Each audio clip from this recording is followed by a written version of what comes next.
오늘 아침 우리에게 주시는 하나님 말씀은 예레미야 26장 16절에서 24절까지의 말씀입니다. 예레미야 26장 16절로 24절까지의 말씀을 봉독하겠습니다. 고관들과 모든 백성이 제사장들과 선지자들에게 이르되 이 사람이 우리 하나님 여호와의 이름으로 우리에게 말하였으니 죽일 만한 이유가 없느니라. 그러자 그 지방의 장로 중 몇 사람이 일어나 백성의 온 회중에게 말하여 이르기를 유다의 왕 히스기야 시대에 모레셋 사람 미가가 유다의 모든 백성에게 예언하여 이르되 만군의 여호와께서 이와 같이 말씀하셨느니라. 시온은 밭같이 경작지가 될 것이며 예루살렘은 돌 무더기가 되며 이 성전에 사는 산당의 숲과 같이 되리라 하였으나 유다의 왕 히스기야와 모든 유다가 그를 죽였느냐? 히스기야가 여호와를 두려워하여 여호와께 간구하매 여호와께서 그들에게 선언한 재앙에 대하여 뜻을 돌이키지 아니하셨느냐? 우리가 이같이 하면 우리의 생명을 스스로 심히 해롭게 하는 것이니라. 또 여호와의 이름으로 예언한 사람이 있었는데 곧 기럇 여아림 스마야의 아들 우리야라. 그가 예레미야의 모든 말과 같이 이 성과 이 땅에 경고하여 예언하매 여호야김 왕과 그의 모든 용사와 모든 고관이 그의 말을 듣고서 왕이 그를 죽이려 하매 우리야가 그 말을 듣고 두려워 애굽으로 도망하여 간지라. 여호야김 왕이 사람을 애굽으로 보내되 곧 악보레의 아들 엘라단과 몇 사람을 함께 애굽으로 보냈더니 그들이 우리야를 애굽에서 연행하여 여호야김 왕에게로 그를 데려오매 왕이 칼로 그를 죽이고 그의 시체를 평민의 묘지에 던지게 하니라. 사반의 아들 아히감의 손이 예레미야를 도와주어 그를 백성의 손에 내어주지 아니하여 죽이지 못하게 하니라. 아멘. 자, 어제 이어서 예레미야 26장 나머지 16절에서 24절까지의 말씀을 읽었습니다. 어제 우리가 이 26장을 시작하면서 지금 이 시대적인 배경이 남유다의 바로 여호야김이라고 하는 왕의 시대임을 우리가 보면서 이제 지금 이야기를 살피고 있습니다. 자, 여호야김 왕이 됐을 때 그때 시대가 주전 609년입니다. 기원전 609년에 이 여호야김이 왕이 되었습니다. 여호야김은 그의 아버지가 요시야입니다. 남유다의 16번째 왕인 요시야 왕의 아들들 가운데 3명의 아들이 바로 남유다의 마지막 시대의 그 왕들이 되어지는데 여호아하스는 먼저 요시야 왕의 그 둘째 아들로서 왕이 되었지만 그러나 애굽 왕에 의해서 폐위가 되고 애굽으로 포로를 잡혀갔다. 석 달 만에 포로로 잡혀간 것이 여호아하스. 이게 17번째 17대 왕이 되는 거고 이 석 달 만에 왕의 자리에서 폐위당하고 애굽으로 포로로 잡혀간 그 이복 동생을 대신해서 이 애굽의 왕은 여호야김을 유다의 왕으로 세우게 됩니다.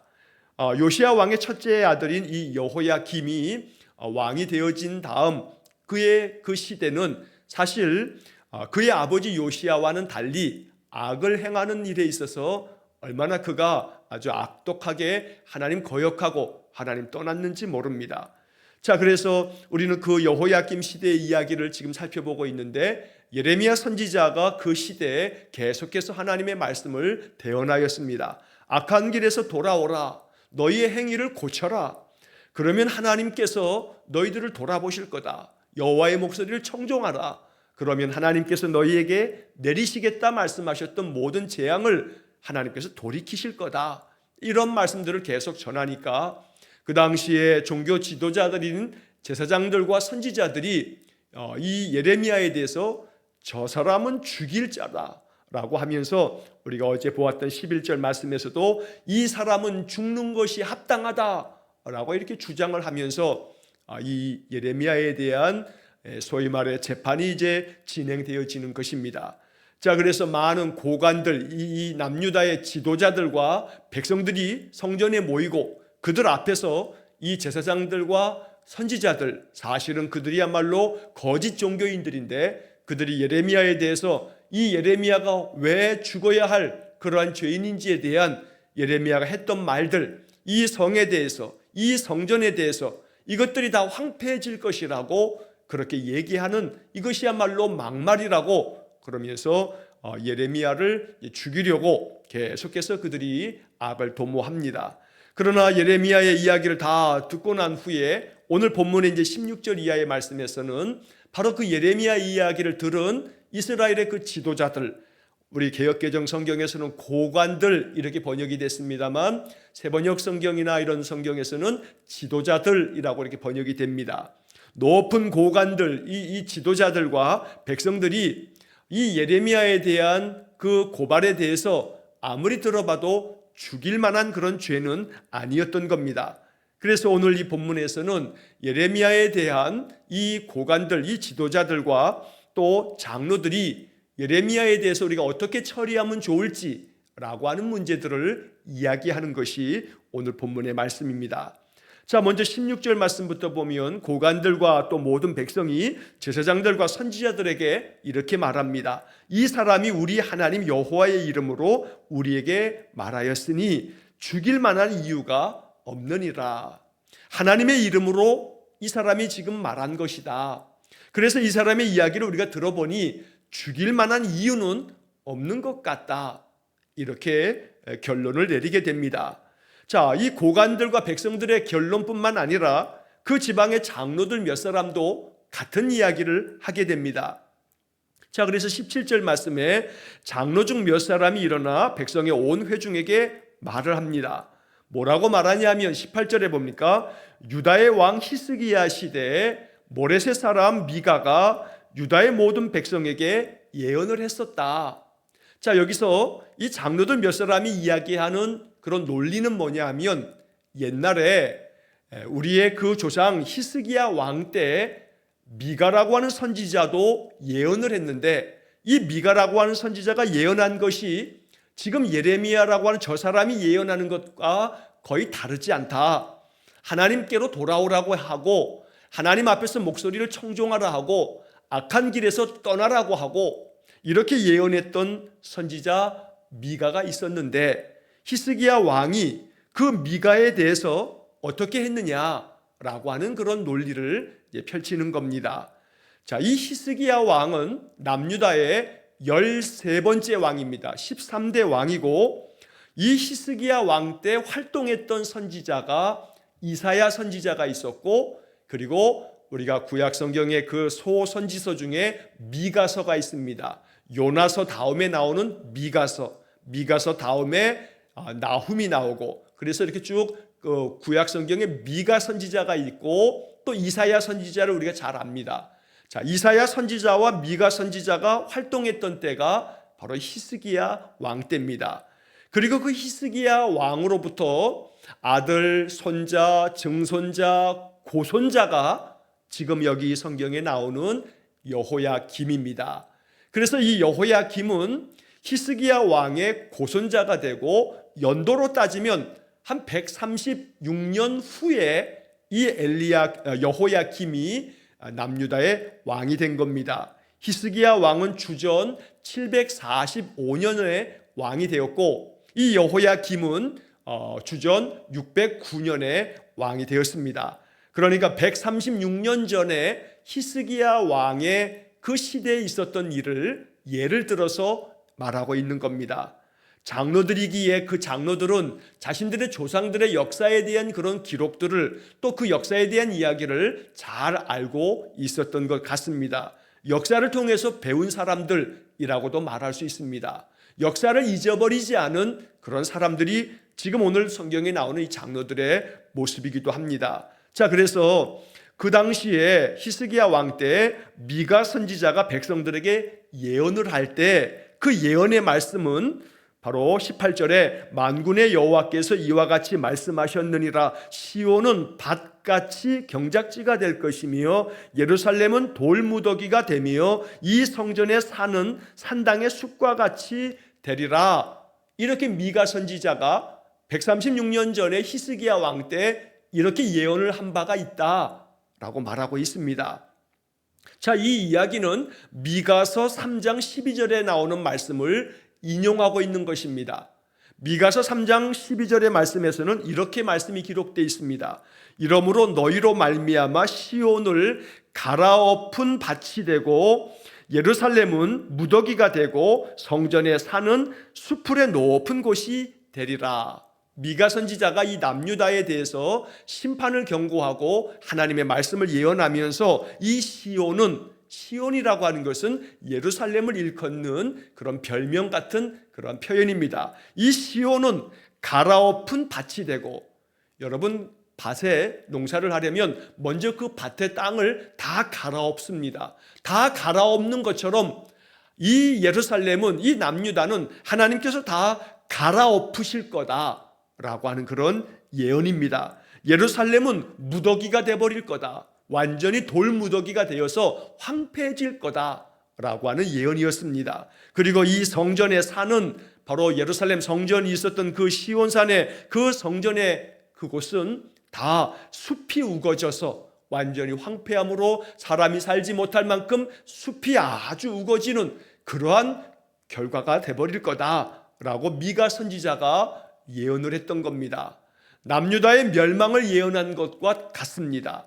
자, 이렇게 미가 선지자가 어쩌면 듣기에는 참 거북스럽고 저주를 선포하는 것과 같은 그런 예언을 미가 선지자가 말씀했을 때 19절의 말씀에 히스기야와 그 당시에 우리 유다 백성들이 그를 죽였느냐, 미가가 그렇게 우리에게는 재앙과 같은 저주의 말씀을 전할 때에 히스기야 왕이 또 우리 유다 우리 백성들 우리 조상들이 이 미가 선지자를 어떻게 했느냐, 그 미가 선지자를 죽였느냐? 아니다, 죽이지 않았다. 오히려 히스기야는 그 미가 선지자의 말씀을 듣고 여호와를 두려워하면서 여호와께 간절히 기도했고, 그래서 하나님께서는 여호와께 더 간절히 기도했던 그 히스기야 왕의 그 모습을 하나님께서 바라보시며 그에게 자비를 베풀어 주셔서 그들에게 내렸던 그 하나님의 심판의 재앙의 뜻을 하나님께서 돌이키셨다. 히스기야 왕도 그 당시에 미가 선지자가 지금 저 예레미야처럼 그렇게 예언했을 때에 그 미가 선지자를 죽이지 않았다. 그런데 왜 너희들은 지금 저 예레미야를 죽여야 한다고 주장하고 있느냐? 이게 지금 장로들의 논리인 겁니다. 자, 그래서 130여 년 전에 그 조상들의 이야기를 꺼내면서 이 장로들은 우리가 그 히스기야 왕을 통해서 그 당시 백성들을 통해서 배워야 한다. 예레미야 선지자의 저러한 예언의 말씀이 하나님께로부터 온 말씀이면 우리가 들어야 한다. 우리가 뜻을 돌이키면 하나님께서도 재앙을 내리시려 했던 그 뜻을 돌이키실 거다. 만약에 그렇지 않게 된다면 19절 마지막 부분에 우리가 이같이 하면, 우리가 돌이키지 않고 오히려 예레미야를 죽이게 된다면 우리의 생명을 스스로 심히 해롭게 하는 것이다. 우리 스스로가 우리 생명을 해롭게 만드는 그러한 일들을, 우리가 심판을 자초하는 것이다.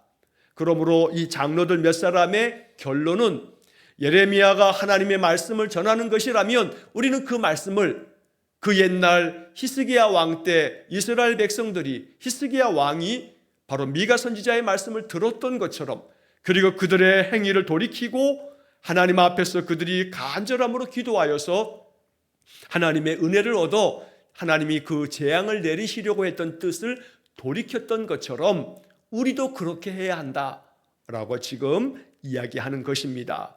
오늘 우리는 이러한 말씀들을 보면서 좀 전에도 말씀드린 것처럼 역사를 통해서 배울 줄 아는 지혜로운 사람이 먼저 되어야겠습니다.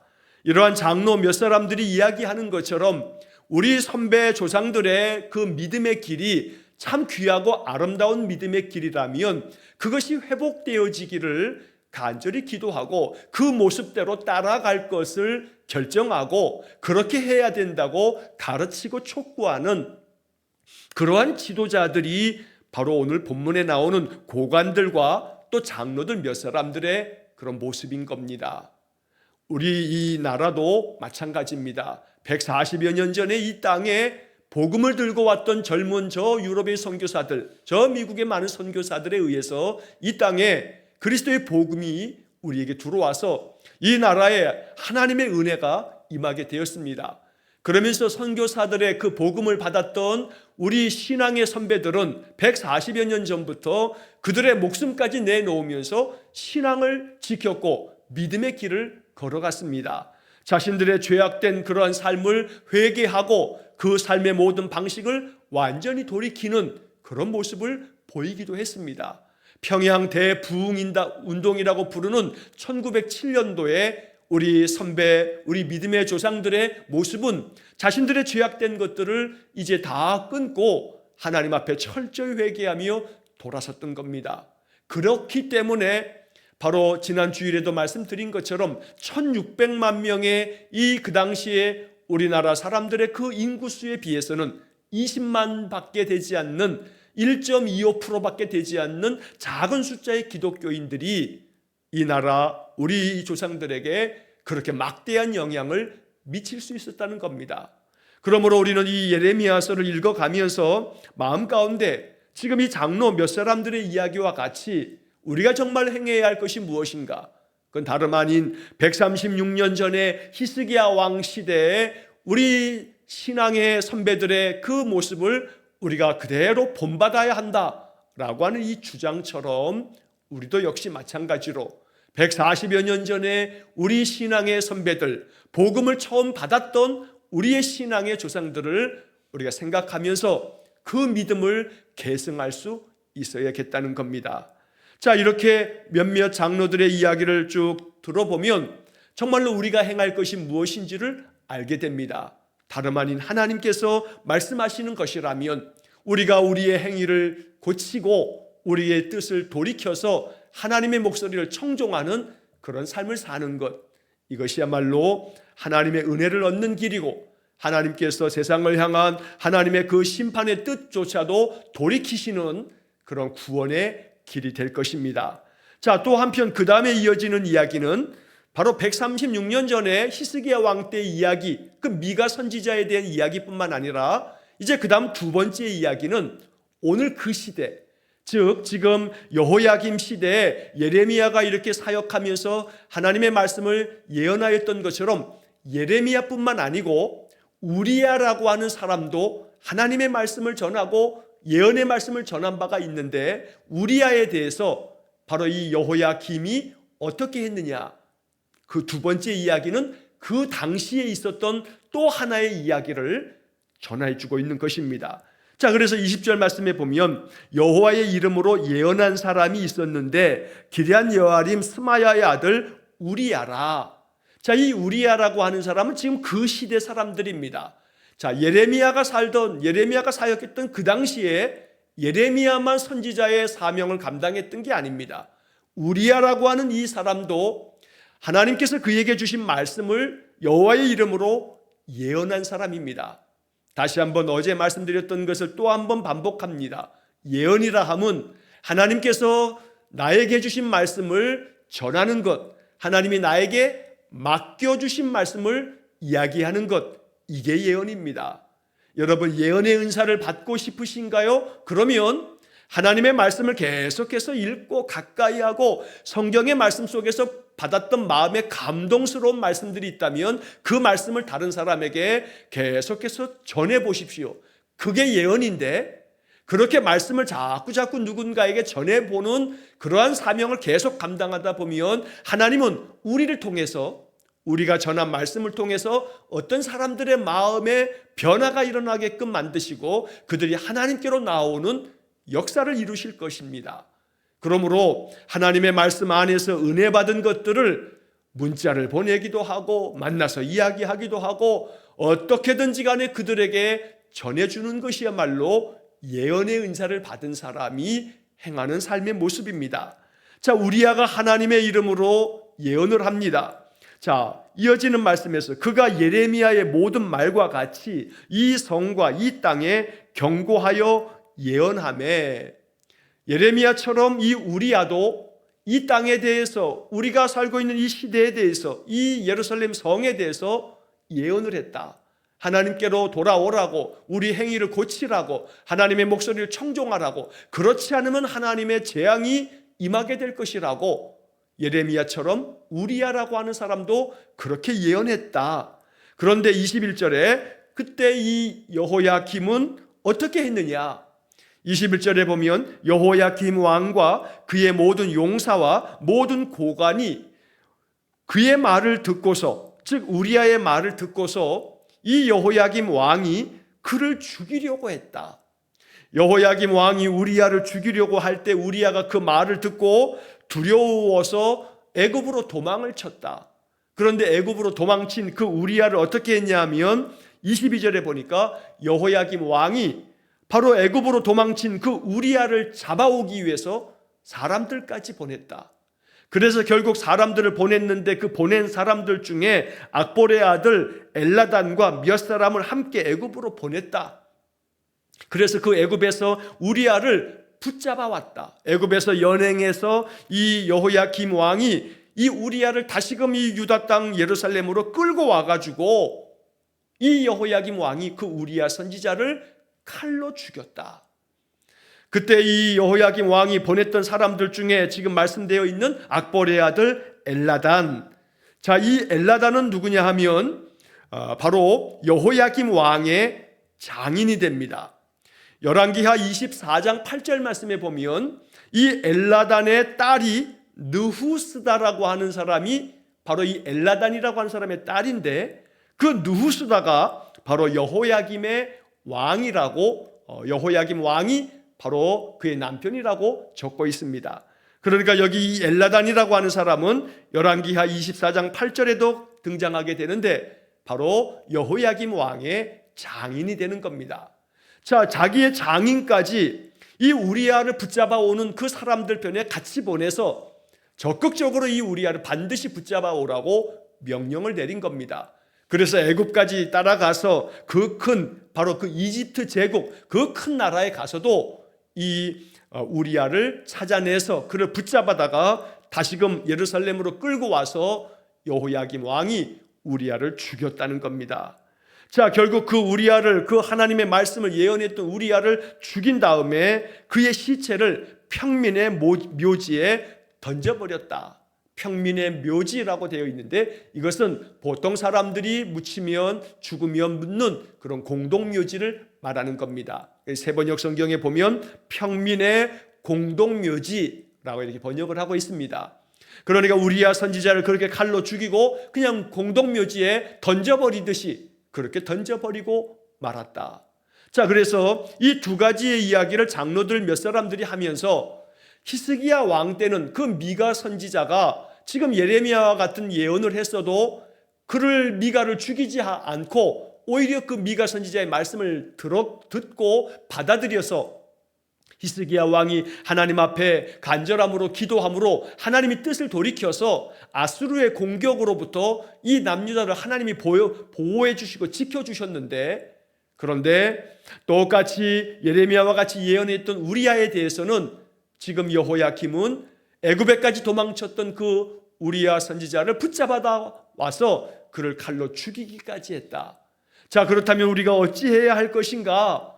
이 두 가지의 사례를 보면서 이제 이 장로들은 이 남유다 사람들이, 그리고 여호야김뿐만 아니라 종교 지도자들, 제사장과 또 선지자들이 예레미야를 어떻게 처리해야 될 것인가 라고 하는 문제에 대한 결론을 이 두 가지의 이야기를 통해서 말하고 있는 것입니다. 결국 히스기야 왕 때처럼 돌이켜야 한다고 말씀하고 있는 겁니다. 하나님의 목소리를 청종하고 이 예언자의 말씀을 들어야 한다고 지금 이야기를 하고 있습니다. 자, 그들뿐만 아니라 또 마지막에 이어지는 24절 말씀에 보게 되면 사반의 아들 아히감의 손이 예레미야를 도와주어 그를 백성의 손에 내어주지 아니하여 죽이지 못하게 하니라. 여기 아히감이라고 하는 사람이 나옵니다. 이 아히감이라고 하는 사람은 바로 요시야 왕, 16번째 왕이었던 그 요시야 왕, 지금 이 이야기는 여호야김 시대인데 여호야김의 아버지였던 바로 요시야 왕이 나라를 다스릴 때 이 요시야 왕은 성전을 수리하다가 그 성전에서 율법책 하나를 발견하게 됩니다.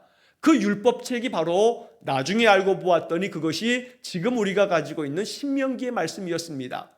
이 신명기의 말씀을 바로 이 요시야 왕 때 발견하고 그 신명기의 말씀을 쭉 이제 읽으면서 이 요시야 왕은 크게 감동을 받고 통곡하며 회개하고 그러면서 종교 개혁을 단행합니다. 그래서 남유다의 20명의 왕 가운데서 8명이 선한 왕으로 기록이 되는데 이 바로 요시야 왕이 8번째 그 선한 왕입니다. 그래서 요시야 왕이 이 율법책을 발견하고 난 다음에 이 율법책의 뜻을 묻기 위해서 사람들을, 그 당시에 여선지자 중에 훌다라고 하는 선지자가 있는데 이 여선지자 훌다에게 사람들을 보내면서 이 율법책에 대해서 이 훌다로부터 말씀을 듣고자 청하였던 겁니다. 그때 요시야 왕이 보낸 사람들 중에 한 사람이 아히감입니다. 자, 이것이 성경에 이 아히감이라고 하는 사람의 또 한 번의 이야기인데 바로 그 아히감이 예레미야를 도와줍니다. 그래서 지금 고관들도 이 예레미야가 죽일 만한 사람 일은 아니라고 이야기하고 장로들 몇 사람도 히스기야 왕 때 미가 선지자를 죽이지 않았던 것처럼 오히려 뜻을 돌이켰던 것처럼 우리도 그렇게 해야 한다면서 예레미야 선지자를 보호해 주는 겁니다. 그래서 백성들이 또 이 제사장들과 선지자들이 예레미야를 죽여야 한다고 하는 그런 주장 앞에서도 그럴 수 없다 하면서 죽이지 못하도록 바로 이 아히감도 예레미야 편이 되어서 예레미야를 도와주었다는 겁니다. 자, 우리는 이 이야기를 보면서 오늘 본문의 16절로 24절의 말씀은 결국 하나님께서 그 악한 시대에도 예레미야 한 사람을 통해서만 하나님의 말씀을 대언한 것이 아니었음을 우리가 알게 됩니다. 우리야 선지자도 있었고 또 이렇게 예레미야를 지지하고 예레미야의 뜻을 따르고 예레미야를 도와주는 사람도 있었다는 것을 오늘 본문이 말합니다. 하나님의 말씀을 바르게 받고 그 말씀대로 순종하며 따르면서 살아가다 보면 하나님께서 그렇게 나와 같이 하나님의 말씀 앞에서 바르게 그 길을 걸어가는 사람들을 만나게 하십니다. 오늘 우리가 살고 있는 이 시대도 마찬가지입니다. 아침마다 새벽을 밝히면서 기도하면서 우리의 삶과 이 나라를 위해서, 세상 열방을 위해서 눈물로 기도하는 성도들이 지금도 있습니다. 우리가 아직 만나지는 못하여서도 오늘날 지금 이 땅에도 그러한 믿음의 사람들이 자신들의 그 삶의 자리에서 온전한 믿음의 모습으로 그 삶을 살아가는 이들이 많이 있는 겁니다. 우리도 그 반열에 들어서서 우리도 그 길을 걷는 겁니다.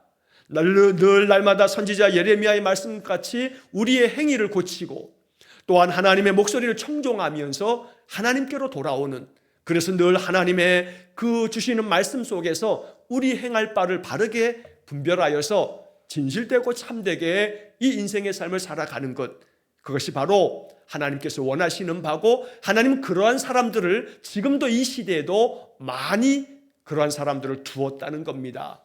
엘리야 선지자가 오직 나밖에 남아있지 않습니다 라고 탄식할 때도 하나님은 엘리야 선지자에게 아니다, 아직도 바알에게 무릎 꿇지 않은 7,000명이 있다 라고 말씀하신 바가 있습니다.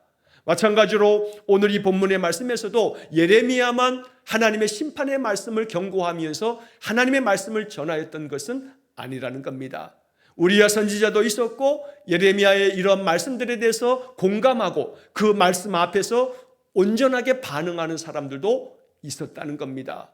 그러면서 예레미야를 도와주었던 아히감처럼 여호와 하나님께서는 지금도 우리를 돕고 계십니다. 시편 30편 10절 말씀에 보면 여호와여 들으시고 내게 은혜를 베푸소서, 여호와여 나를 돕는 자가 되소서, 여호와여 나를 돕는 자가 되소서. 이 시편 30편 10절의 기도처럼 하나님 나를 돕는 자가 되셔서 내 삶을 도와주십시오. 예레미야가 하나님의 말씀을 전하면서 고난을 당할 즈음에도 돕는 자를 보내어 주셨던 것처럼 내게도 돕는 사람들을 보내어 주시고 여호와께서 나를 돕는 자가 되어 주십시오. 이것이 우리의 기도가 될 수 있어야겠습니다. 그러면 하나님께서는 언제나 우리를 도우시기 위해서 그 뜻을 돌이키시면서 우리에게 은혜를 베풀어 주실 줄로 믿습니다. 오늘 이 예레미야 26장 16절로 24절의 말씀을 통해서 하나님께서 예레미야를 보호하시기 위해서 고관들과 장로 중 몇 사람과 또한 아히감을 통해서 예레미야를 죽이지 못하도록 그렇게 할 뿐만 아니라 예레미야 말씀을 동조하는 그런 사람들을 하나님께서 세워주시는 것을 바라보면서 우리도 또한 그러한 믿음의 사람이 되고 말씀 앞에서 항상 공감되어지는 말씀을 온전히 순종하며 따르는 그런 믿음의 사람이 될 수 있기를 주의 이름으로 간절히 축원합니다. 기도하겠습니다. 자비로우신 아버지 하나님, 아무리 세상이 악하고 하나님의 말씀을 거역하고 하나님 등지고 살아가는 자들이 많아도 예레미야와 같이 하나님께로부터 받은 말씀을 죽이려고 하는 사람들이 있었어도 그것을 두려워하지 아니하고 말씀을 선포하고 그 선포되는 말씀을 마음 가운데 받아 예레미야를 보호하고 도와주었던 사람들도 있음처럼 하나님께서는 하나님의 사람들을 여전히 세워두심을 우리가 깨닫습니다. 주님 간절히 원합니다. 이 악한 시대에도 우리 믿음의 사람들이 세상 사람들 모두가 어떤 길을 걷든 나는 오직 주님께서 명하신 길을 따라 주의 말씀에 청종하며 그렇게 주를 따르는 삶을 살겠노라 결정하고 언제나 하나님께 예배하며 주의 말씀을 받아서 그 말씀을 통해서 나를 고치고 그 말씀대로 늘 청종하는 삶을 살아갈 것을 결정하고 결단하는 우리 성도들 되게 해 주옵소서. 그리하여 나만 주님의 말씀대로 삶이 아니고 내 주변에도 신실한 믿음의 사람들이 많이 있음을 기억하여 언제나 우리가 믿음의 길을 걸어가매 외롭지 아니하고 고독하지 아니하고 오직 많은 믿음의 사람들과 믿음의 동지들과 함께 그 길을 걸어가는 우리 모두가 되게 해 주옵소서. 오늘도 한날의 삶을 주님께 의탁합니다. 날마다 주께 기도하면서 주의 말씀을 받아 그 말씀대로 준행하는 성도들에게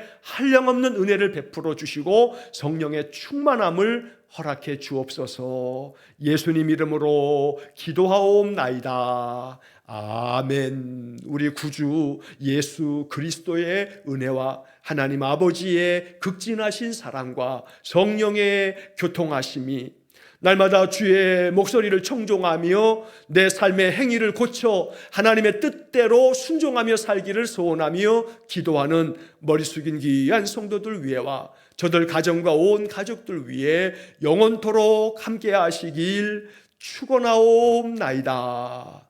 아멘.